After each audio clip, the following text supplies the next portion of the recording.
Este es un nuevo episodio de Terapia de Moda y suelo pedirle a los entrevistados, en este caso vos, que se presenten a sí mismos y, bueno, desde su propia mirada, digamos.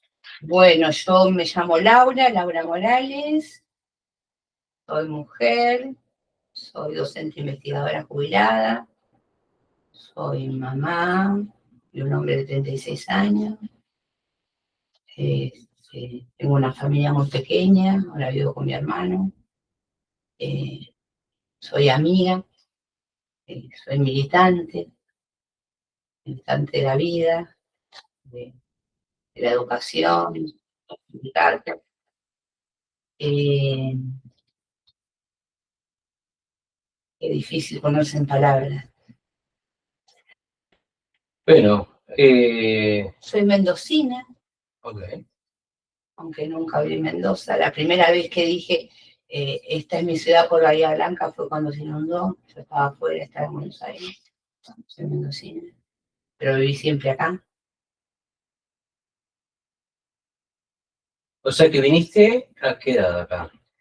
A Bahía Blanca a los 6 años. Y antes viví en Necochea, así que yo recuerdo... Ahí tenés recuerdos de Necochea. Sí, porque inclusive el primer grado y el jardín de infante, uno de los jardines de infante que hice muy tempranito. Sí. Porque soy educadora. A los 3. Antes, a los dos, me puse en un bilingüe. Mi mamá dice que me lloraba porque no me quería ir. ¿Y por qué vinieron para acá? Yo tengo una familia muy enredada y en algún momento mi papá se vino para la provincia de Buenos Aires. El otro día mi hijo me hizo ver qué habrá pasado, porque era un personaje bastante ilustre de su pueblo, Luján de Cuyo. Se fue, estaba separado de mi vieja, y bueno, mi vieja lo siguió después acá a Necochea y después nos vinimos acá a Bahía. Sí, creo que es mi vieja siguiendo a su amor imposible, insoportable. Por eso Imposible y posible a la vez. Sí, pues esa sería la parte de insoportable. Bueno, Laura, yo te conozco en parte de la presentación que vos hiciste, vinculada a la filosofía, y muy vinculada, siento que lo estás y lo seguís estando, decís, soy jubilado, pero vos seguís trabajando. Sí, yo ahora necesito por la crisis trabajo rentado, sí. Pero yo el trabajo no rentado, yo sigo vinculada en la uni a un grupo de extensión universitaria que tenemos de filosofía con niños, que ahora vamos a festejar los 20 años. Después, hermoso, después quiero que nos metamos ahí, por supuesto, porque es algo bastante reciente y va a servir también de difusión. Sé que les está yendo muy bien con respecto a las inscripciones y demás, me pone muy contento porque es un proyecto que a mí me encanta. Más que un proyecto, una realidad. Vamos a ir a una pregunta medio obvia, pero quiero escucharte. Mira, y lo que no dije, en algún momento pensé, porque he visto otras entrevistas y me he reencontrado con gente muy linda en ese marco, y pensé, y viste que lo bueno es cuando después sale, qué difícil es decir soy filósofa. Todavía nos queda esa impronta de que los filósofos son Sócrates, Platón y Aristóteles. ¿Te consideras filósofa? Sí. Bien, ¿por qué? Porque no se necesita ser una persona absolutamente encumbrada en el canon para tener esa posibilidad, que en nuestro contexto además hoy es una posibilidad profesional. Yo creo que puede que alguien sea filósofo sin ejercer la profesión, de poder pensar sistemáticamente una porción de la realidad, sus fundamentos y más allá de sus fundamentos para pensar otros. Sí, eso es lo que para vos, las características de alguien que podamos considerar filósofo o filósofa, ¿no? Uh-huh. Sí, tal cual. ¿Y eso cómo crees vos? Que es algo de cómo se construye las personas que lo son. ¿Qué crees vos? ¿Que es producto de qué? o como consecuencia de que... Es muy difícil generalizar. Sí, pero lo que has podido ver, digamos, ¿por qué crees que tal persona tiene estas características? ¿Qué has podido observar? O en el caso tuyo, digamos, Y yo, el caso mío, viste, porque las dos cosas que me definirían así desde la actividad, las dije en segundo momento. Al principio, viste, somos tan formateados. Yo, que soy una mujer grande por la modernidad, dije primero la profesión. Soy docente, investigadora, jubilada. Y después dije educadora y después dije filósofa. Yo en un primer momento siempre me he sentido educadora. O sea, a los 8 años quería ser profesora de Historia y Geografía y ministra de Educación. ¿A los 8? A los 8, no, 9, porque yo por cuestiones de salud, de tercer grado lo hice a los 9. Y en algún momento, bueno, por estos encorsetamientos sociales y familiares, primero estudié Derecho, que por suerte dejé, y allí me encontré con la filosofía.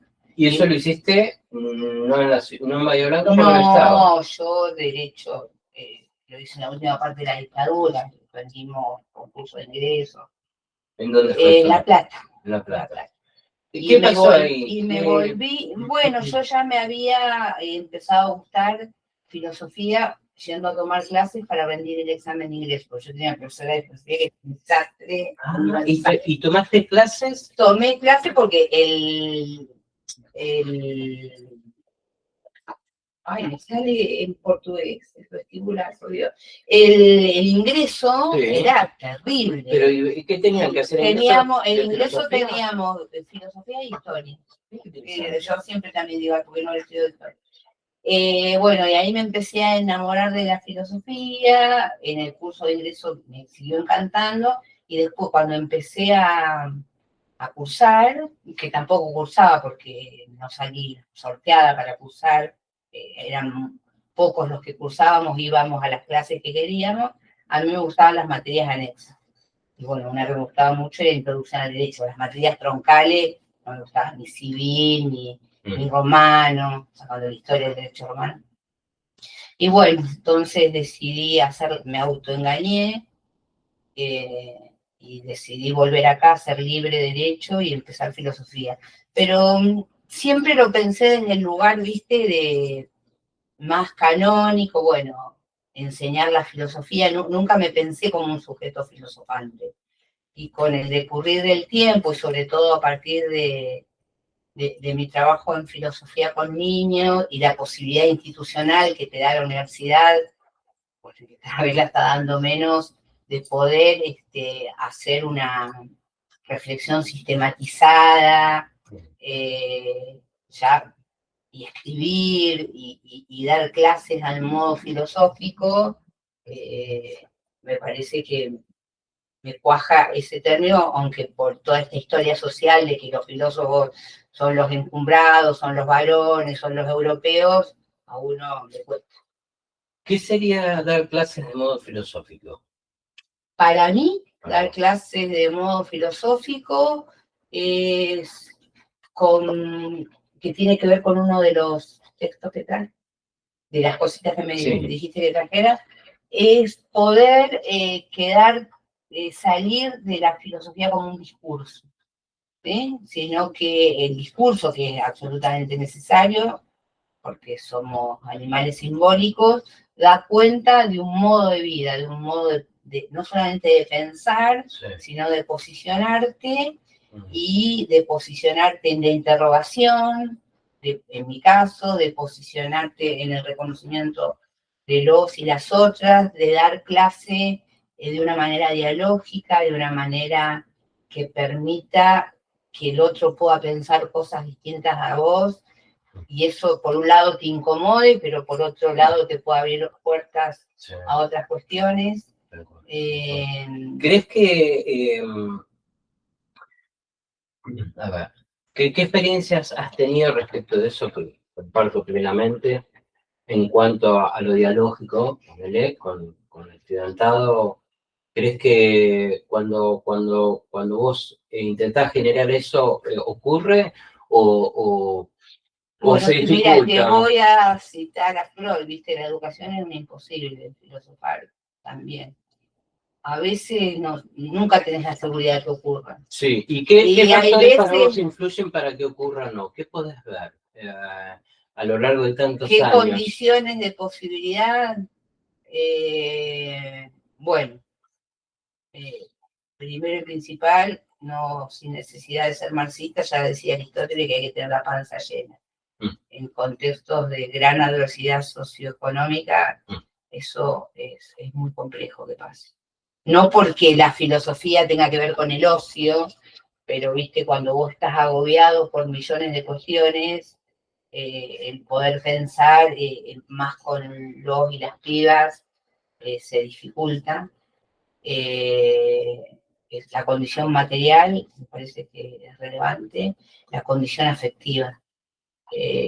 Si no hay un vínculo, por más que vos domines el discurso filosófico, si no hay un afecto, si no hay un modo de vida, de enseñar, como esa posibilidad del encuentro, el diálogo, la pregunta, la incertidumbre, los marcos teóricos que son absolutamente necesarios manejarlos como los técnicos, caen en un saco roto. Estar abierto a poderse encontrar con otros e inclusive que esos otros no te den pelota. Yo tengo un caso impresionante. Yo siempre trabajé en un lugar y cada vez había menos pibes por la crisis económica. Entonces me pasaron a otra escuela. Una escuela que se estaba medio armando, el secundario de nuevo. El secundario, bien. Y eran 12 chicos y chicas. El único que aprobaba era uno que no iba a la escuela. Y era el único que filosofaba realmente. Yo después lo empecé a tener relación con él, lo ayudó mucho porque quería ir a estudiar el traductorado de alemán en Córdoba. Bueno, empezamos a tener otro tipo de relación. Él prácticamente que no me veía, él quizás es esto que a veces uno aprende sin que le enseñen.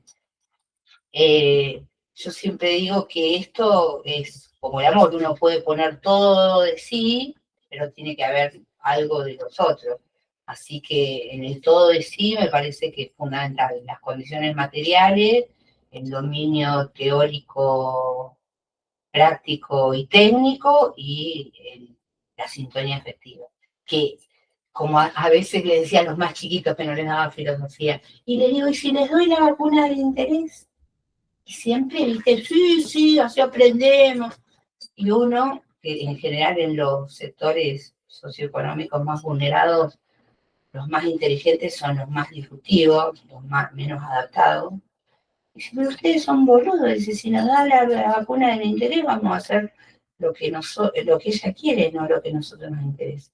Siempre, no solamente en el filosofar, sino en cualquier relación vincular, y la de la educación es una, siempre hay dos. Entonces, esa cuestión afectiva uno la da, pero puede que no haya retorno. Y me parece que sin eso no es posible una enseñanza filosófica, entendiéndola como un modo de vida y como un discurso. Sí, o que haya un retorno que uno no le convenza, pero creo que siempre hay un retorno. Desde el paradigma, suponete, de la comunicación humana, podemos pensar que siempre que es imposible no comunicar, como diría Václav, y siempre hay un retorno de algún tipo, pero ¿no? sería un retorno no filosófico. O Ajá, yo cuando sería? estoy, ponele, que a mí me ha pasado, con un grupo, claro, con un grupo que no tenés esa corriente afectiva, sí hay un ida y vuelta, pero no esto de poder, que es algo difícil, porque como me dijo alguna vez alguna alumna, la filosofía es como encontrar el pelo al huevo. Poner en una situación de conjeturar, de problematizar cuestiones que son fundantes para la vida, si no hay algo que te una desde lo afectivo, en el sentido de las buenas pasiones, como diría un filósofo, Spinoza, puede que el otro pueda probar, pueda, ¿entendés? Sí. Pueda dominar el discurso filosófico, pero no hay una actitud filosofante, hacer una actividad de ese cuestionamiento. Sí. Que excede muchísimo la materia y que sí. Por eso los gringos ponen, viste que a los que llegan a un determinado grado académico, a todos los llaman filósofos doctors. Porque bueno, todo aquel que está en condiciones, y yo diría en apertura, de poder cuestionar los fundamentos de su parcela de la realidad, se está haciendo filosofía. ¿Sí? Cuando te anotás, ya volviéndote acá, estamos hablando de qué año, ¿recuerdas? Yo rendí y entré en la Universidad de La Plata en el 82, final de la dictadura. En el 82, si te venís en el mismo año para acá. Me autoengaño y digo que voy a rendir libre derecho. Derecho, pero era ese año, digamos. Sí, y vía terapia, bueno, después tomo la decisión. O sea que ya estabas, digamos, cuando en la vuelta de la democracia, qué buen momento para ahí todavía no estábamos ahí en la... Claro, pero en los meses, digamos... Claro, en el 82 que yo me peleaba, me acuerdo con mi profesora del problema de filosofía por la dictadura. Por la guerra. Iba a decir, con respecto a Malvinas fue por ahí también. Sí, ese año. El primer cuatrimestre que yo entré acá. Cuando te anotás, ¿existía la cuestión de licenciatura y profesorado como las opciones? Sí. ¿Sí? Sí. ¿Vos qué decisión tomás ahí? Profesorado. A ver. 8 años, quería ser ministra de Educación y profesora de historia. ¿No pensabas en una licenciatura? No, pero te soy sincera, tampoco pensaba, una inconsciencia absoluta. Tampoco me veía concretamente en el aula. Después entendí por qué, porque eso tiene que ver con procesos de enseñanza también, de lo que es un hacer. Yo, profesorado, licenciatura, profesorado. Sí. Sin verme tampoco en el aula. ¿Y por qué entonces profesorado? Porque yo quería ser docente, porque yo le enseñaba a las muñecas, las pocas cosas que hacía. Pero digo, no te veías, pero sin embargo querías hacerlo. Quería hacerlo. No me veía concretamente, no me veía en un escenario, no me veía en el aula, todavía seguía siendo profundamente estudiante como para verme en eso. Bien, ¿cuándo te empezaste a ver en el aula? Y eso tiene que ver con los mecanismos institucionales que siguen siendo un desastre porque no ha cambiado el plan de estudio. O sea, te empezaste a ver cuando literalmente... Cuando entré, que además me acuerdo que era un plan de estudio peor que el de ahora, que parece que van a cambiar.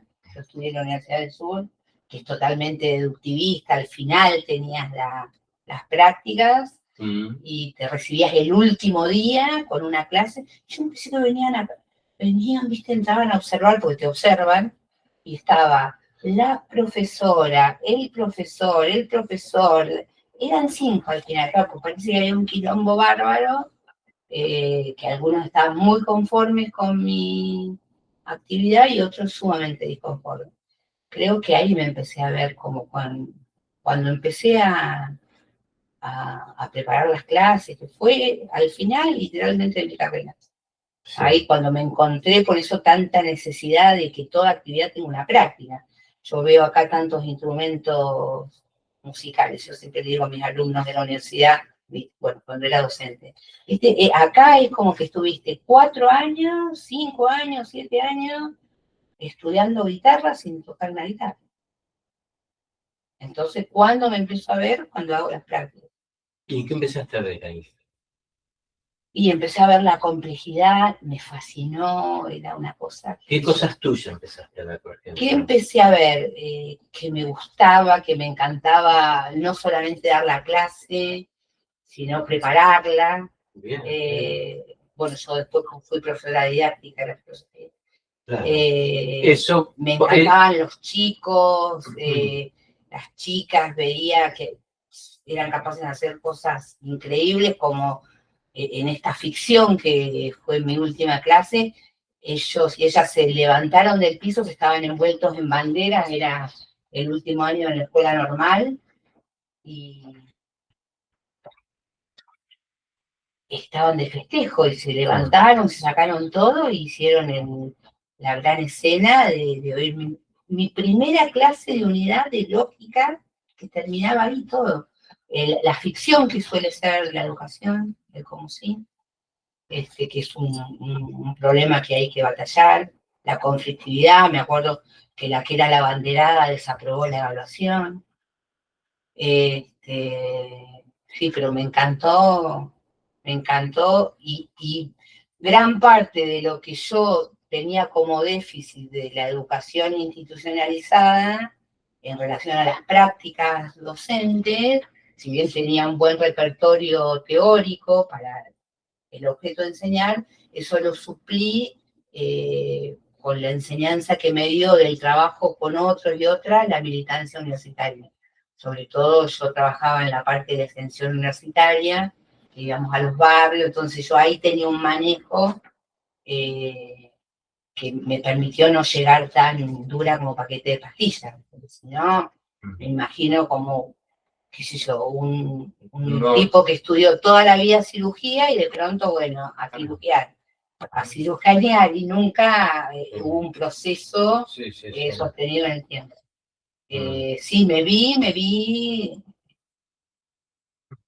como pez en el agua, me encantó. Perfecto. ¿Qué prejuicios crees que han habido y siguen habiendo, si son los mismos o no, respecto de la filosofía? Mira, vos sabés que cuando yo a mi viejo le di 2 grandes disgustos. Uno cuando dejé Derecho y otro cuando me afilié al Partido Comunista.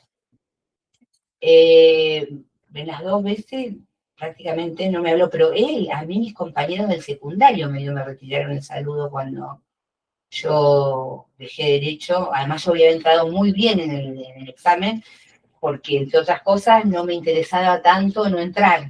Como ya me daba cuenta que no era lo mío, no tenía esa presión, ¿viste? Sí, había muchísimos prejuicios y el más claro y menos corroborable empíricamente, van a ver, era que me iba a morir de hambre. ¿Quién te decía eso? Todos. ¿Por qué? ¿Por qué crees que está esa idea? Porque yo soy de una época donde todavía el profesional tenía garantizado una vida de clase media holgada, y la filosofía parece que no generaba esa seguridad. ¿Crees que sigue estando ese prejuicio? No.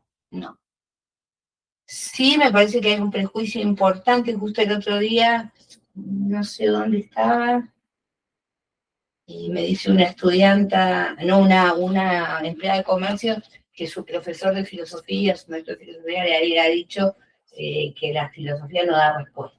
Parece que no, en eso nos hemos pasado de mambo. Creo que hay un prejuicio que de alguna forma conecta con aquel, pero desde otro lado.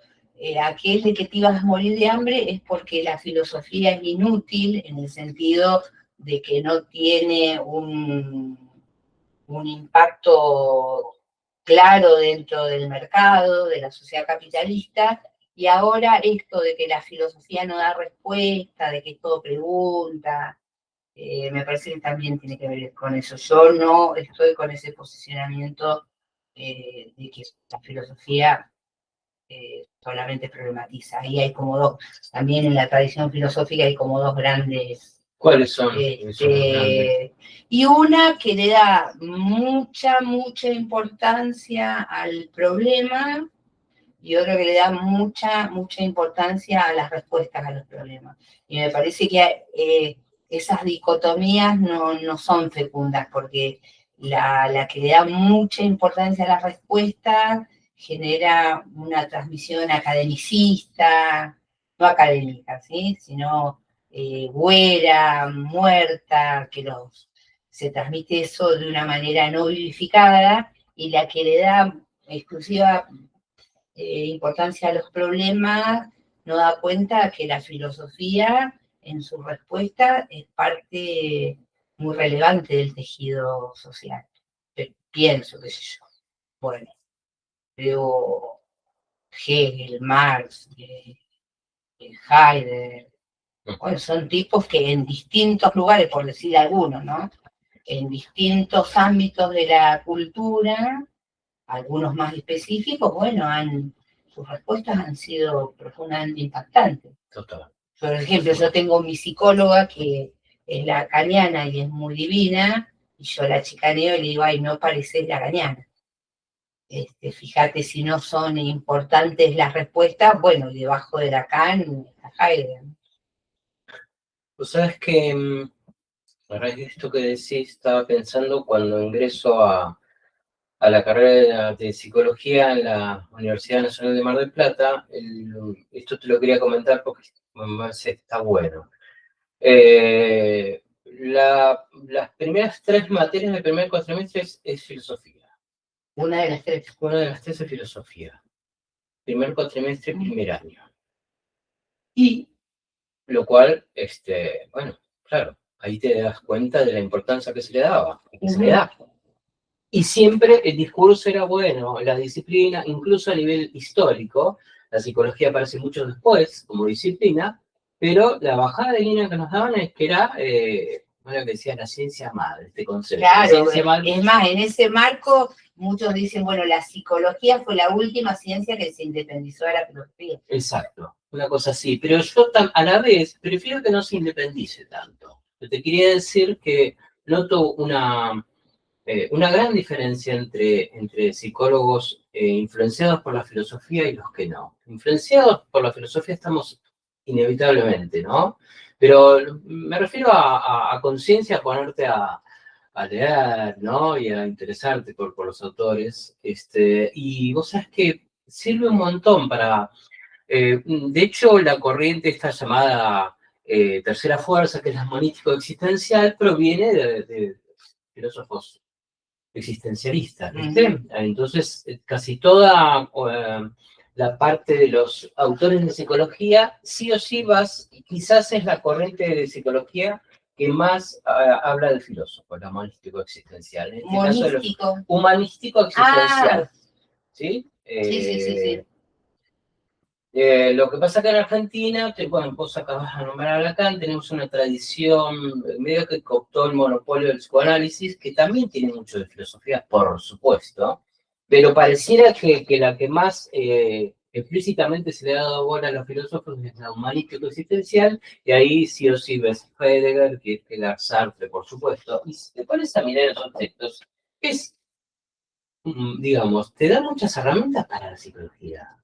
Y lo que pasa es que si nosotros pensamos que la filosofía no es solamente una forma de pensar, sino una forma que está íntimamente relacionada con la vida y por lo tanto que puede moldear los modos de vida, bueno, las grandes preguntas, y una nada menor es toda nuestra existencia en el marco de las penurias, de las crisis, de la angustia. Claro. La filosofía desde siempre ha dicho mucho. Desde siempre, exactamente. Por un lado tenemos todos los y no europeos, solamente la filosofía europea, lo que pasa que... Iba a decir eso, y después tenemos a Viktor Frankl y Erich Fromm como muy vinculados a la psicología, más te diría, que los otros autores que te nombré, que quedaron más en la literatura y en la filosofía, más a pleno, y como lo de Frank y Erich Fromm, sí, por ahí son textos que los vas a encontrar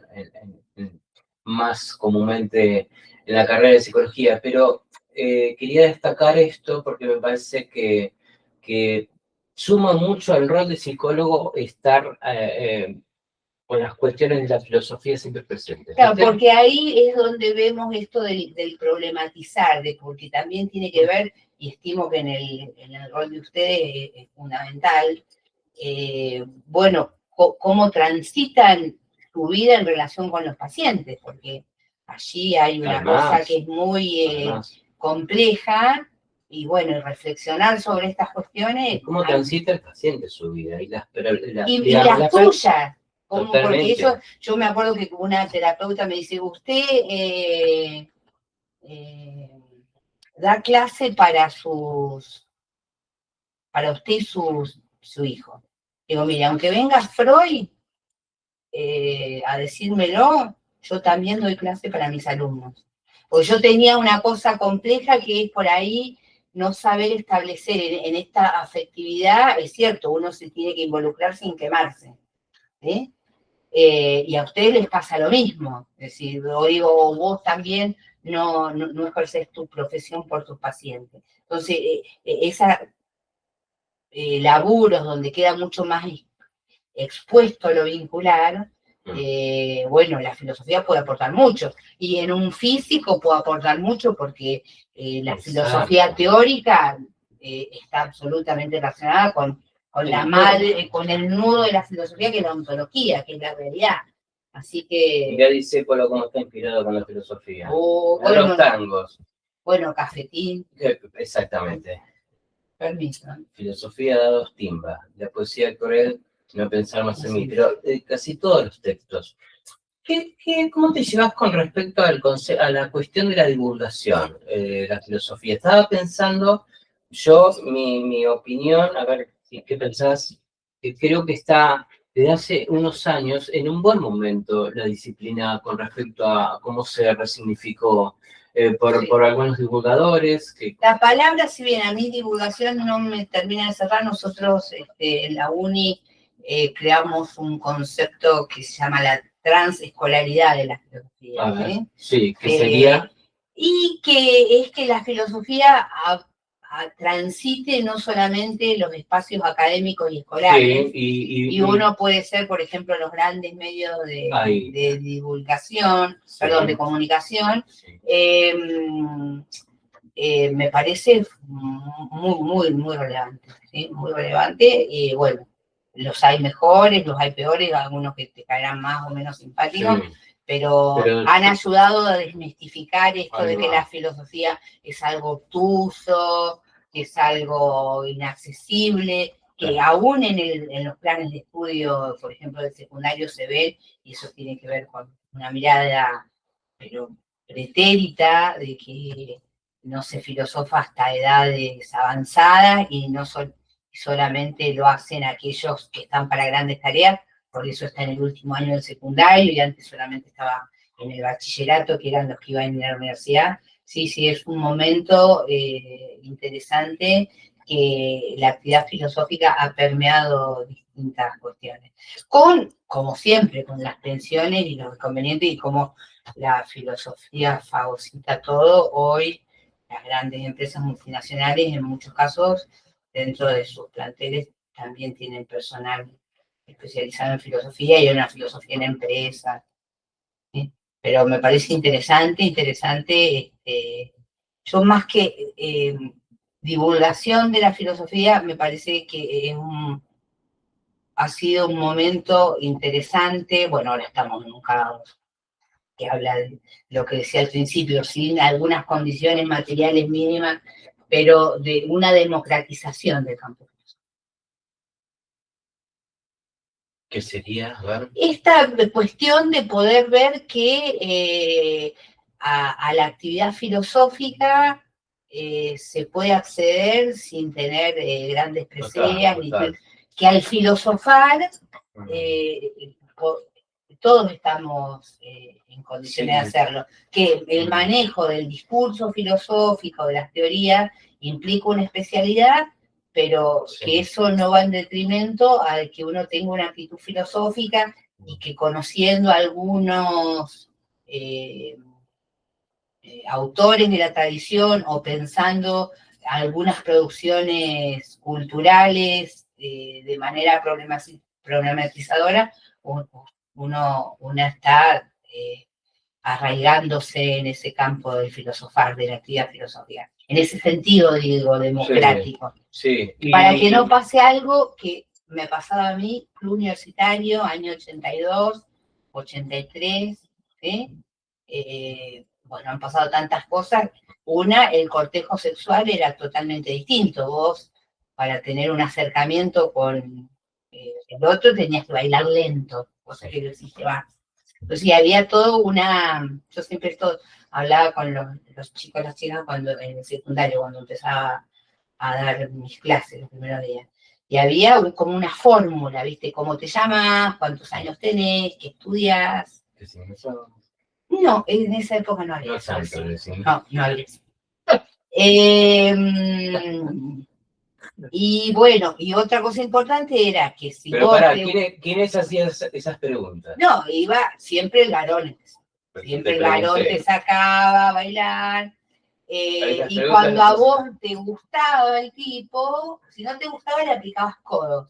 Así, para que el acercamiento corporal fuera menor. Y si te gustabas, agarrabas y empezabas a estirar la Aplicabas charla. cuello. No, son más de 40 años. Empezabas a alargar la charla, entonces, si no alargabas la charla, o si alargabas la charla, siempre terminaba pasando lo mismo. ¿Qué estudias? Y bueno, si lo decía rápido, filosofía. ¿Sí? Esa época, bueno, mi papá me dejó de hablar. Ah, ¿esa era la respuesta? Esa era la reacción del La otro. reacción. Y por ahí, si alguno te gustaba, bueno, no te voy a decir porque te vas a reír. Ah, las tirabas. La estiraba. Y bueno, al final le tenías que decir, bueno, filosofía. Por eso te pregunté de los prejuicios. Claro, en esa época sí, estaba como ¿Y a qué se debía Ahora no creo que nadie se ría. esa risa sarcástica? ¿A qué se debía? Y a esta cuestión de que era algo al pedo, inútil, muy... Si supieran, ¿no? Y bueno, yo después, por las cuestiones de la militancia y eso, estuve becada en la que era la Unión Soviética, y ese era el otro mundo. Cuando vos decías que estudiabas filosofía, te ponían la alfombra roja, porque los padres de la patria eran filósofos. Marx, Engels y Lenin. ¿Viste? Entonces ahí vos ves cómo determinadas actividades en determinados contextos varían. Yo creo que hoy nadie, además de que ya nadie baila lento, se va a reír si otra persona estudia filosofía. Y en el 2001, ahora no sé qué ha pasado porque yo justo ya estaba retirada, cuando había, en la crisis del 2001 hubo muchísimos estudiantes que estudiaron filosofía. Ah, Sí. en esa época En que esa se inscribieron. Sí, ¿Por el qué? 2001. Y yo lo asocio con varias cosas. Una, que ya la promesa de la universidad como una salida laboral asegurada ya no era tal. Entonces, bueno, ya que hay que estudiar, estudio algo que me guste, porque en determinados sectores sociales no hay otra opción que no estudiar. Y la otra, me acuerdo que yo en la media 8, que en esa época atendía mucho toda la periferia de la terminal, le digo, bueno, ¿qué les interesa a principio de año? Todo un diagnóstico. Y exactamente la mitad no le interesaba nada. Nada. ¿Cuál era la respuesta? ¿Qué Nada. les interesa de la realidad? Sí, De la realidad, ¿qué te nada. respondían? Te decían nada. Y los otros era una chorrera, lo mal que estamos. ¿Qué otros? La otra mitad del curso. Entonces yo creo que un determinado grupo de esa adolescencia estaba movilizado por la interrogación. Entonces, bueno, se juntaba eso, más que si estudiabas Derecho, capaz que no consigas laburo, estudias Filosofía. Yo creo que sí, eso ha habido. Hoy que hablabas de lo de la vacuna del interés, ¿qué crees vos respecto de la cuestión del interés? ¿De qué depende para vos que exista o no el interés en líneas generales, no solamente en la filosofía? Eso es un tema más. Eso es un tema más. Primero creo que más, ¿qué depende del interés? Pensándolo en las prácticas sociales, yo me posiciono en esto justamente que no hay vacuna del interés. Que vos podés hacer todo lo posible y que al otro no le interese. Sí. No le interesa. ¿Cuándo crees vos crees que no podés, a ver. Pero no, alguna vez hay un... No me sale la palabra, pero vos creés que como docente podés, no me sale el término, pero es como lograr el interés a partir... Porque a mí me parece que muchas veces el prejuicio hace que no haya interés. Yo lo que creo que es nefasto, si pensamos en la educación, posicionarse en esto, a los chicos no les interesa. A las chicas no les interesa. Pues no te respondan nada. No, me parece que es nefasto porque es ponerse en una posición adultocéntrica y yo te preguntaría, ¿y a vos qué te interesa? Es como que yo vengo acá con la verdad revelada y a vos no te interesa. ¿Seguís viendo algo de eso? Sí, yo creo que sí. Sí, es decir, porque además como la escuela está en crisis, yo lo primero que pienso, y a nosotros inclusive como grupo de extensión también nos ha pasado, y uno tiene que hacer el proceso de poder superar la frustración, y es aceptar que quizás tus grandes novedades no sean interesantes para otros. Entonces, a partir de eso, uno se puede reposicionar y empezar a pensar y tratar de construir algún interés común. Por ejemplo, vamos a este curso que para mí fue una cosa que me voló la cabeza. Había a unos que no les interesaba nada, pero no les interesaba nada, bueno, de la realidad social, entonces eran muchas preguntas que ponía. Y a ellos les interesaba, a uno de ellos, a varios, 2 o 3, pero me acuerdo puntualmente de uno de ellos, le interesaba algunas bandas punk, ¿sí? Ahora me vienen los nombres, bandas punk de acá, de Argentina. Sí, ya es un montón. Y de la realidad social esa versión no le interesaba nada. Había unos que era el nombre de la banda y tenía la banda el nombre y después diminutivo. Bueno, ya me voy a recordar. Flema, Flema y Flemita. Bueno, pero fíjate que con ese pibe terminó leyendo la filosofía anarquista. Es que obvio, porque las letras de Flema hablan de eso. Y además la filosofía anarquista, cuando yo les planteaba, bueno, a ver, desglosemos, no hay futuro en el Reino Unido. ¿Qué es eso? Si eso no es parte de la realidad. Entonces, pero si yo me posiciono, no les interesa nada. O en algún momento, que son refractarios. Yo creo que uno tiene que asumir, romper un poco ese ego, que es contradictorio, porque cuando vos te pones al frente de un grupo, justamente te pones al frente en parte, no ocupás un lugar poco relevante, ni mucho menos. Yo no creo en esa horizontalidad absoluta. Estoy con Freire, la maestra democrática, habla con el alumno, pero también le habla al alumno, igual que el padre, la madre, la transmisión intergeneracional tiene eso, pero también tiene que estar dispuesto a que ese ego de protagonismo no lo invada y bueno, pero ¿a vos qué te interesa? ¿Sí? ¿Me podrá interesar a mí?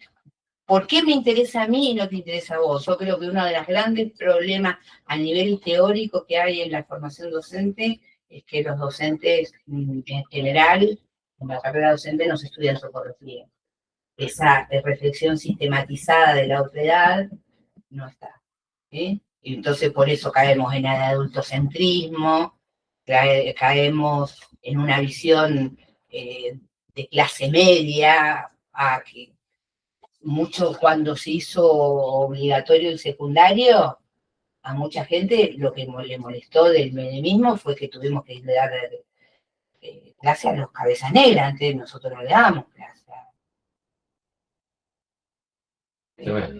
Entonces me parece que esa posición, que es un tema filosófico y político relevante, el tema del interés, implica, para lograrlo, lo primero, ejercer una descentralización de una misma.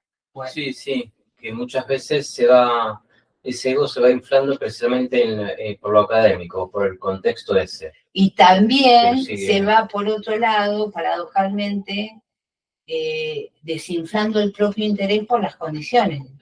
Porque un profesor que tiene que andar por millones de escuelas o que después de todo lo que ha estudiado gana debajo de la línea de la pobreza en la universidad, bueno, son muchas cosas. Hablando de los estereotipos de los profesores, cuando aparece la serie Merlí, que la debes conocer, sí. Por un lado yo me ponía muy contento que se haya convertido en algo tan popular. Me parecía que estaba bien, viste que, no sé si alcanzaste a ver, pero cada capítulo llevaba el nombre de un filósofo. Sí. Me parece que sirvió mucho el actor que encarnaba a ese profesor, pero siempre veía que había comentarios, incluso de docentes, diciendo, reivindicando ese tipo de docente, ¿no? Y siempre pensaba, bueno... Merlí no dura un día en la escuela. Pero digo, aunque sea, si tanto amamos a ese estilo docente, bueno, ¿por qué no lo Pero- pones en práctica, no? Ya, pero porque el Merlí taxativamente así como está, Pero viste que... nos echan a... Y bueno, pero es una viste que ficción. él tenía conflictos en la institución. Y eso estaba bueno que muestren. No le fue también fue rechazado. Sí, pero la radicalidad de Merlí solo no vive, tiene que haber una comunidad que lo sostenga. Nos bajan a los 3 minutos. Sí, eso te iba a preguntar. ¿Qué sé yo? Por ejemplo, yo le decía en una escuela, bueno, ¿puedo ir al patio? Sí, pero los tienen, vos, viste, los peripatéticos, los seguidores de Aristóteles, los que andaban caminando, patos, a pie, caminando alrededor bueno, dialogaban, reflexionaban, conceptualizaban en la caminata. Pero ¿cómo querían en la escuela que yo caminara? Con los pibes en fila.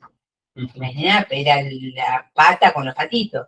Es una ficción, es provocadora, es un entusiasta, pero los pibes a mí me decían, ¿por qué no hacemos lo de Merlí? Porque a mí me rajan a los 3 días. Mirá qué interesante, pero que lo conocía. Sí, sí. Lo mismo pasó en los 80 con la Sociedad de los Poetas Muertos, con ese personaje de Robbie Williams que hacía de profe de literatura. Claro. ¿Viste?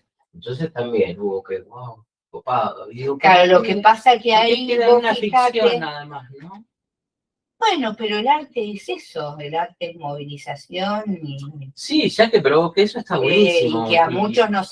Cuando a mí ese estudiante me dice por qué no hacemos lo de Merlí, a mí, bueno, me está, palabra que odio porque se ha banalizado, interpelando de mis propias prácticas. Claro. ¿Eh? Pero está bueno. Está muy bueno. Más allá de que, bueno, para que haya esa posibilidad de que exista Merlí, la escuela se tiene que merlinizar. De ahí a que, porque no se merlinice, uno no haga cosas, eso me parece que es una de las grandes tensiones que hay, y no acuerdo con eso, ¿sí? Esperar que cambie el mundo para que cambie la escuela, no, o para que cambiemos nosotros. No, me parece que es más un escudo, una excusa. ¿Crees que si no hay una comunidad, crees que uno puede hacer un mundo aparte dentro del aula o estamos inevitablemente atravesados por lo institucional?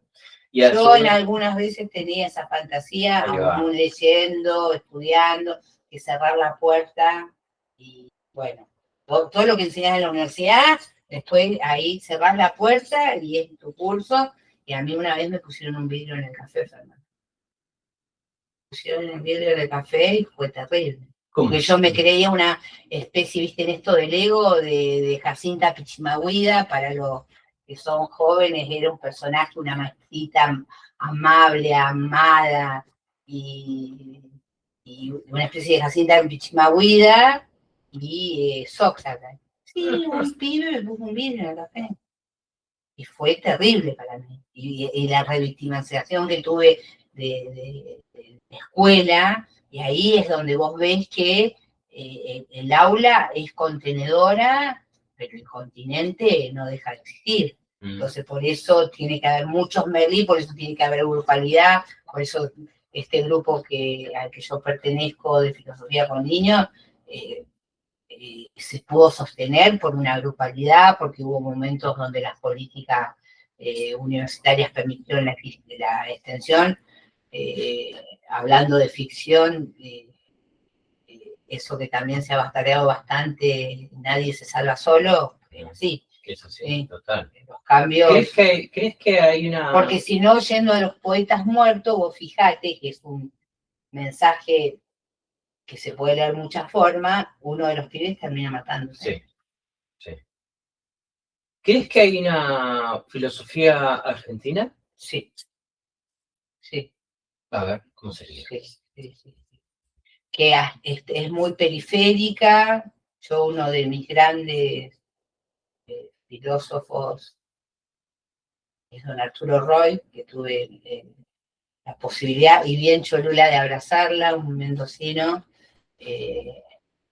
donde plantea muy, muy bien, conceptualmente, creo que uno de los ejes del momento epocal, de cómo pueden confluir lo universal con lo particular, ¿sí?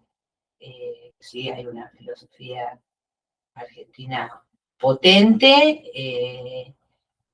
pero muy depotenciada por el eurocentrismo, ¿no? Sí, ¿y qué Nosotros, cosas? por ejemplo, Sí. yo en mi formación no había filosofía argentina. En el 2005 se puso una filosofía argentina y latinoamericana. Ok. Pero ¿Y qué? también, pero ¿qué pasa? Habría que cambiar la modalidad y no que quede ahí como en un claustro, sino presentar distintas propuestas, respuestas, problemas de Latinoamérica en las distintas materias. Eso, por ejemplo, a mí me lo hizo ver un alumno, bueno, que lamentablemente después dejó la carrera. Yo daba con otra querida compañera que ya no está, Cecilia Borel, Filosofía de la Educación, y nos dice, pero acá no hay ningún filósofo argentino. ¿Viste? ¿Viste? Ahí está la apertura. En vez de que yo me caliente, que diga, y este pendejo que viene a decirme. Y es cierto, tiene que dejar de ser una habitación. La ¿Y filosofía argentina en la formación. ¿Qué características tiene para vos la filosofía argentina? Que no tiene no es que no la tenga la filosofía europea la tiene, pero no necesita instalarla, porque es hegemónica. La noción de situacionalidad, el pensar siempre situado. Los europeos lo tienen. Los europeos han escrito ríos de tinta del holocausto judío, ¿sí? Vos nombraste, por ejemplo, a Víctor Frank. Tal cual. ¿Cuántos filósofos argentinos han hablado del genocidio, de la dictadura? Ellos lo practican. Nosotros hemos necesitado para sacarnos el sallo de ser lo otro, decir, bueno, la filosofía es situada. La filosofía tiene que hablar de las condiciones en las que estamos atravesando. Por eso Roy es tan potente, porque él habla de universales situados, ¿sí? No universales abstractos que hacen que, por ejemplo, la patria sea algo que fagocite las particularidades. Hay algo que es universal y algo que es particular. Y Latinoamérica tiene sus particularidades, ¿sí? Claro. No es lo mismo, y lo mismo ha pasado, que yo viste que te decía, bueno, uno de los padres de la patria de la ex Unión Soviética es Lenin. Bueno, Lenin sitúa el marxismo en Rusia. Si nosotros pensamos el marxismo tal cual lo pensó Marx hasta 1880, la revolución nunca podía ser en Rusia. Por eso se habla de marxismo-leninismo. O tomando esa corriente, ¿no? O en su momento cómo recupera esa tradición Mariátegui para un país fundamentalmente agrario, latinoamericano, colonial como es Perú. La situacionalidad, y eso lo vieron claramente los existencialistas, ese estar, existir, no es in abstracto. Y bueno, yo creo que reflexionar por el derecho que tenemos de tener una filosofía argentina, y no solamente en la Argentina, ha llevado a pensar, entre otras cosas, eso que me parece que es muy relevante, que en la historiografía de la filosofía europea no es necesario decirlo, porque ellos son el suelo de todo, ¿eh? Pero nosotros, como no somos el suelo de ellos, tenemos que decir, bueno, la filosofía amerita una determinada situacionalidad. Esa noción también después la ha traído el movimiento feminista, el estudio de género. Sí, hay una filosofía argentina y latinoamericana. Y el Papa Francisco, del cual yo no tengo mucho afecto, pero es un hijo de esa de la filosofía de la liberación. Claro. Te pedí que traigas algunos objetos. A ver, contanos. Uno a uno, todos juntos. Uno a uno. Un osito argentino, podemos decir. Podría ser.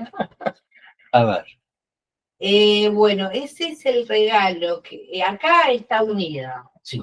La infancia, el juego, la maternidad, la amistad, fue lo Cuántas primero, cosas. cuánta cosa. La falta. Yo siempre quise tener un oso cuando era chica y no tuve. Este oso se lo regaló un amigo que es un hermano a mi hijo cuando nació. Y bueno, yo siempre hemos sido de que las cosas circulen, pero yo decidí que se quedara y está conmigo. Está ahí exhibido, así que... ¿Y qué representa hoy para vos?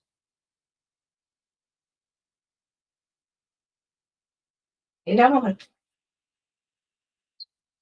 El amor. Genial, genial. Los afectos, es un compendio de afectos, que, bueno, permiten que aquellas cosas, según los psicólogos, yo nunca tuve infancia, que aquellas cosas que, sí, que siempre fui así como un pequeño monstruo, eh, que tuve actitudes adultas, no jugaba prácticamente. ¿Coincidís en eso? No sé, eran otros psicólogos. Ya no ¿Qué me sería tener interesa. infancia, no? Porque son Ya no me interesa. Uno cosas. puede tener infancia. Viste que esa frase es media rara. Ahora soy infante. ¿Sí? Estaba pensando, después nos vamos a meter con esta filosofía con niños, pero creo que el primer impacto ya desde el título, viste que en una época había, no sé si sigue estando, el cambiar el para a con. Nosotros hacemos filosofía con. Exacto. Y eso fue también, Sí. pero creo que también, ¿no? Y a mí me parece que esto lo de lo importante, adulto y la niñez. claro, ¿no? hay que hacer filosofía de niños. Por Ahí eso va. una es una infanta. Yo no fui infanta cuando era chica. Yo una de mis grandes frases, más que pregunta, me acuerdo que decía que los niños nacen con los niños y los grandes nacen con los grandes. A ver, ¿cómo sería? Claro, que eran dos mundos tan distintos que uno no podía parirse niño y llegar adulto. ¿Sí? Okay. Esa era mi visión a los pocos años. Esto lo pensaba cuando tenía 6, 7 años. Pero uno puede ser un niño teniendo una edad adulta, ¿sí? Cuando vos te preguntas las cosas, por ejemplo, como si fuera la primera vez, ahí son niños. ¿Qué más trajiste? ¿Qué más traje? Traje esto que es una tarjetita hecha a mano que me hicieron un grupo de estudiantes jugando con algo que se usaba hace mucho, que era darle manzanas a los maestros. Y bueno, y ahí ponen cosas muy lindas. Esto está escrito por ellos. Está escrito por ellos. ¿Sí? Y está firmado por ellos, y ahora yo no veo manzana para Laura, ¿sí? Y es muy, muy bonito. ¿De qué época es eso? Y esto es del año 2011, me parece. Fíjate, no traje. ¿Plastificado? Sí, 2011. No, yo lo plastifiqué. Ah, bien.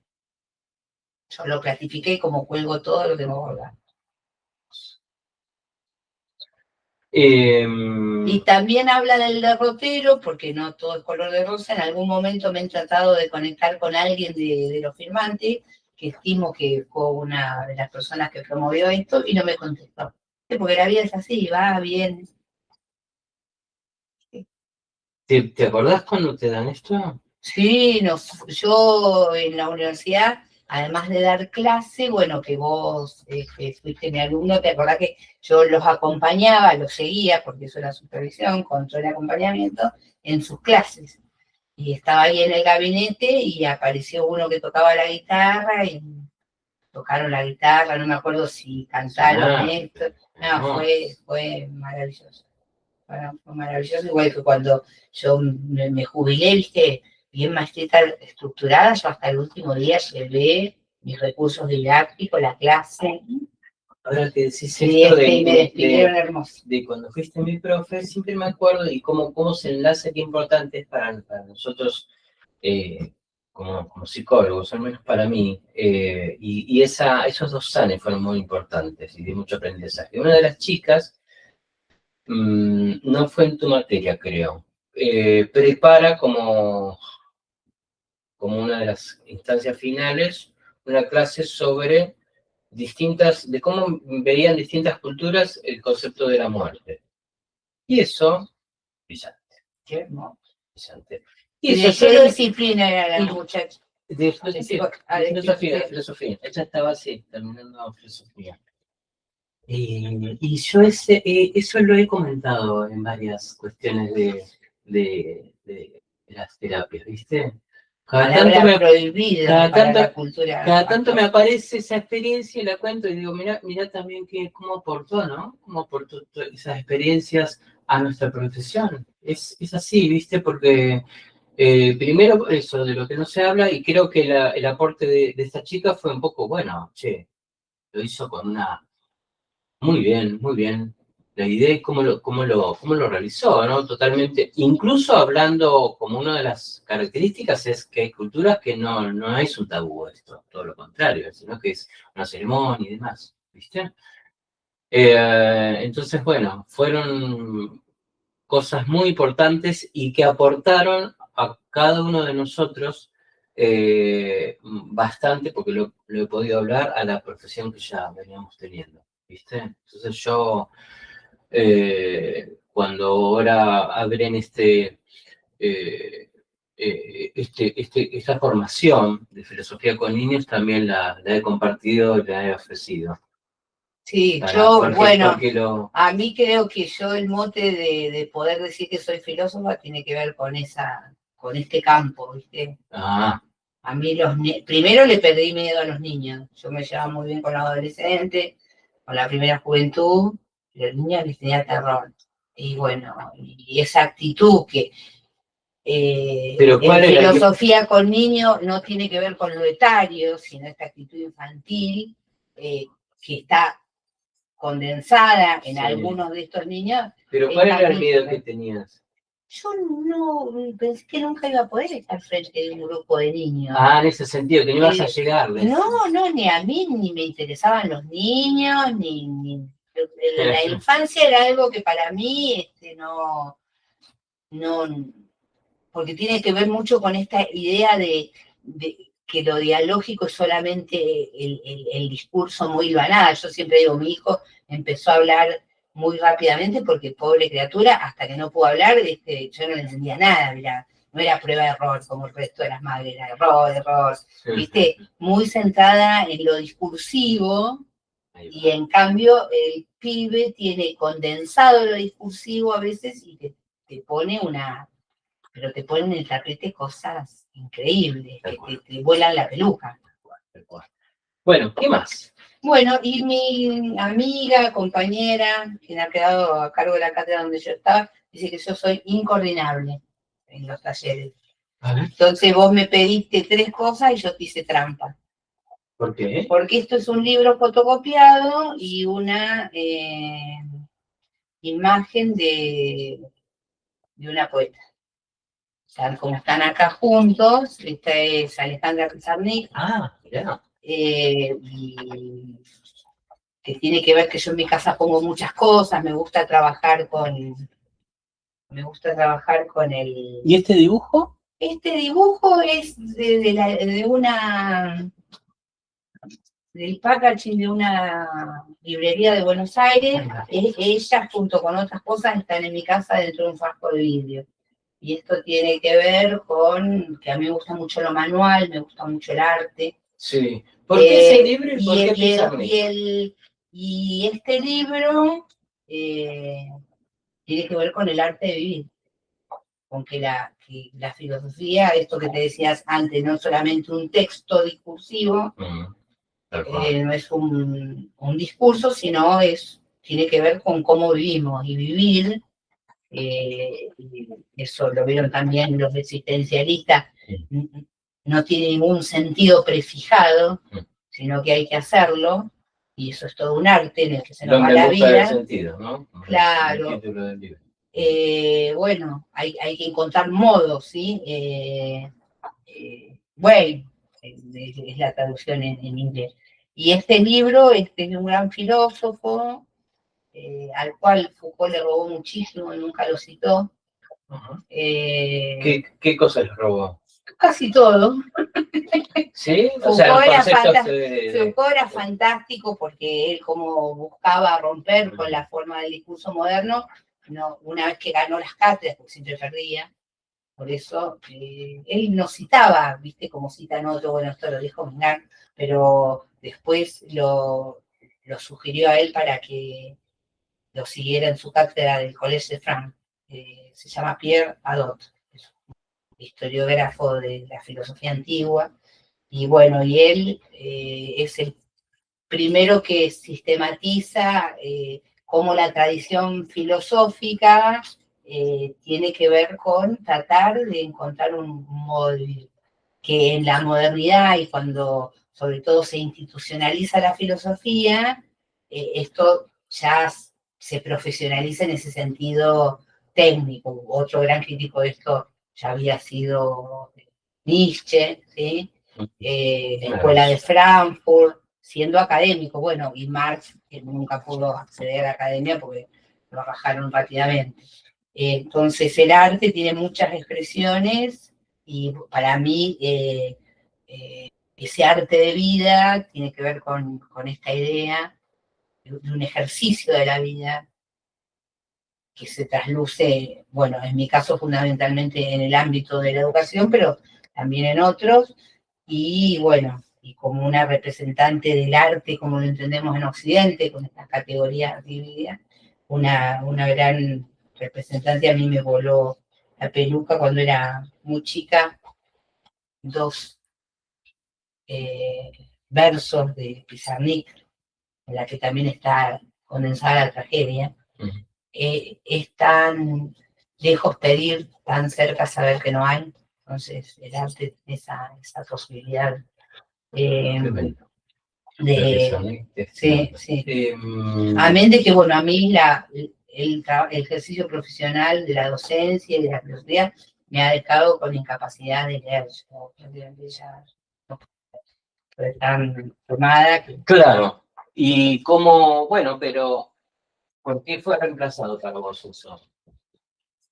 Quizás lo que cambió fue el formato y hoy... No, reemplazado no, porque yo lo lamento. ¿Eh? Yo lo lamento, yo tenía mucha expectativa cuando me jubilase de volver. Yo siempre había sido una gran lectora de literatura, en mi casa no había televisión para que leyeran. Y eso, no, sí, hay cosas, pero no es lo mismo. Pero bueno, quizás alguna vez lo pueda recuperar o no, por ahora no puedo. Contame, como para ir terminando, lo actual, respecto de la filosofía con niños, cerca de lo que está por empezar o ya empezó. Mira, esto empezó hace mucho, hace 20 años. Claro, no está empezando, pero esto de la formación nosotros somos un grupo que empezó hace 20 años en la universidad. Yo antes había empezado sola porque me llamó una escuela privada para dar un espacio de capacitación en ese momento para que las maestras lo trabajaran, y yo, que es Colegio del Solar, yo les dije que lo iba a hacer, pero sí no tomaba una actitud que suelen tomar las escuelas privadas, de que algunas cosas queden solamente así. Y bueno, después de varios intentos de hacerlo tipo Merlí, me di cuenta que había que juntarse en un grupo, y somos un grupo que ahora cumplimos 20 años, vamos al primer día de esta especialización para docentes y diplomatura para estudiantes, vamos a hacer una actividad de festejo. Y este es una respuesta que tienta de nuevo a ver si podemos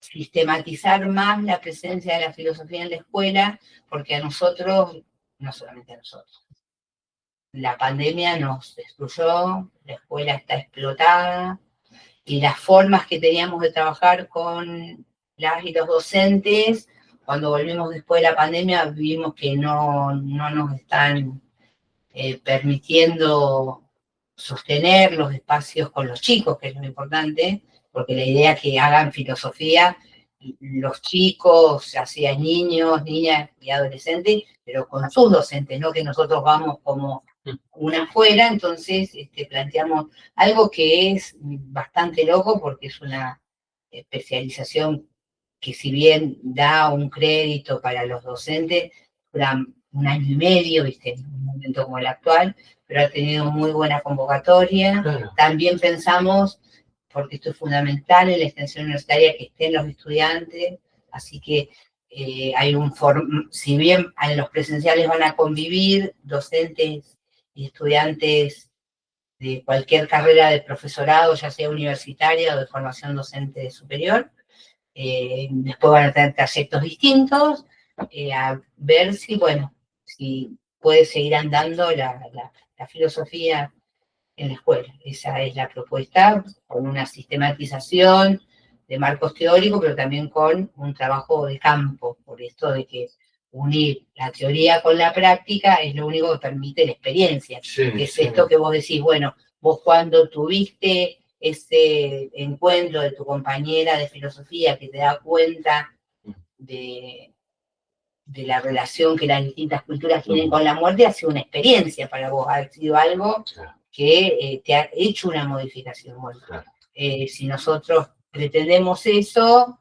que llegue a la escuela, que llegue a los jardines, es un dispositivo para ver si logramos que esto, en un contexto de una complejidad social e institucional terrible, pero viste, uno, si es docente, aunque sea jubilado, siempre tiene que sostener la esperanza. Y esa complejidad, ¿no crees? Por ahí estoy siendo muy optimista, pero que puede dar también letra para este asunto, que puede ser quizás más necesaria aún. Sí, es necesaria, pero como no es suficiente, porque siempre está la posibilidad. Hubo buena convocatoria. Muy buena, Eso, tuvimos eso que es una realidad. le tuvimos que decir a los y las compañeras que no había más lugar, porque bueno, si vos querés trabajar de una manera sostenida y seria y comprometida, la propuesta que nosotros tenemos no puede ser de 300 personas, tuvimos que cerrar los formularios de inscripción, sí. Sí, es absolutamente necesario, pero como no es suficiente, uno, bueno, tira botellas en el mar y después va viendo si se pescan.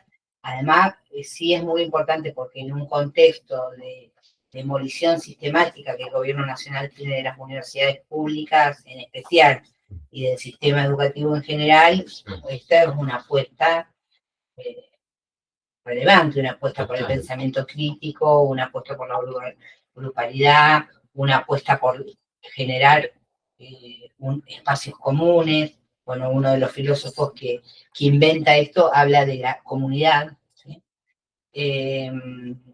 Sí, es necesario, como muchas otras cosas más, pero veremos. Sí, la recepción bueno, fue muy seguramente buena. Y los 20 años, bueno, muestran que también es necesario, como todo, y como que también en algún momento, yo siempre digo a mis compañeros, se cayó el Imperio Romano de Occidente, te imaginas, todo tiene, la fachada de la finitud es cortita, a los occidentales eso nos cuesta mucho verlo, los que estamos formateados en Occidente. Sí, pero han logrado formar un grupo y eso evidentemente es muy importante para seguir adelante, ¿no? Es muy importante.